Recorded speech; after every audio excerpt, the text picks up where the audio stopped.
Баршаңызға қайырлы күн достар, каналға қош келдіңіздер. Бүгін сіздермен сүзбелі бәліштің рецептімен бөлісемін. Қамыры сондай жұп-жұмсақ, дәмі керемет болып шығады. Оригинал рецепт. Бұл рецептпен тапсырысқа жасасаңыздар да болады. Видеоның маңызды сәттерін жіберіп алмас үшін соңына дейін көріп міндетті түрде жасап көріңіздер. Ең алдымен ол үшін бізге осындай сары май қажет. Мендегі 72,5%, негізі пирогтарға 82,5%-тен жоғары майды қолданған дұрыс.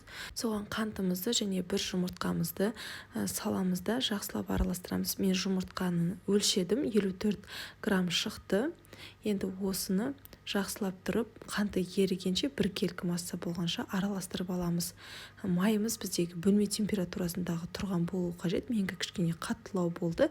Енді осыны жақсылап араластырып алғаннан кейін үстінен електен өткізілген, алдын ала өлшеніп дайындалған ұнымызды саламыз. Қопсытқыш және де ванильді қантымызды саламыз да бір келкі етіп, бастапқыда осындай қасықшамызбен, силиконды қасықшамыздың көмегімен, кейін қолымызбен жұмсақ қамыр елейміз. Қолымызбен қатты мыжымаймыз, тек демеп отырамыз, бағысын біріктіру үшін. Себебі біз егерде қолымызбен қатты мыжып тастайтын болсақ, майымыз қолдың жылуымен еріп, қамырымыз қолға жабысатындай болып қалады. Сондықтан қатты мыжымай, демей отырып, осындай қолға жабыспайтын жұмсақ әдемі қамыр елеп аламыз. Міне осындай жұмсақтықтағы қамыр болады. Енді осыны салфан қалташына салып, салмасын дайындағанша тоңазытқышқа қойып қоямыз. Салмасын дайындаймыз. Ол үшін мендегі магазиннің осындай 5%-тік ірімшігін сүзбесін қолдандым. 5%-тен жоғары кез келген ірімшікті қолдануға болады. Үстінен қантымызды, бір жұмыртқамызды және де қаймағымызды саламыз. 20%-тен жоғары қаймақ пайдаланған дұрыс. Енді осыны блендермен езіп алатын боламыз. Миксермен істеуге болмайды. Егер блендер болмаса, қолымызбен жақсылап тұрып, езіп араластырып аламыз. Міне осындай қоймалжы масса болады. Енді жаңағы қасықшамызбен шет-шетін жинап, тағы да бір рет араластырып жібереміз. Осымен біздің салмамыз дайын.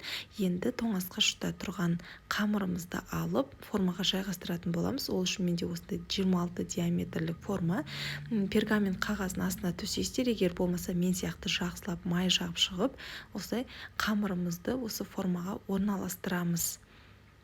Қолымызбен астын, шет-шетін барлығын бір келкі етіп, теп-тегіс етіп орналастырасыздар. Видеода көрсетілгендей шет-шетін барлығын әдемілеп, тегістеп орналастырып шығаңыздар.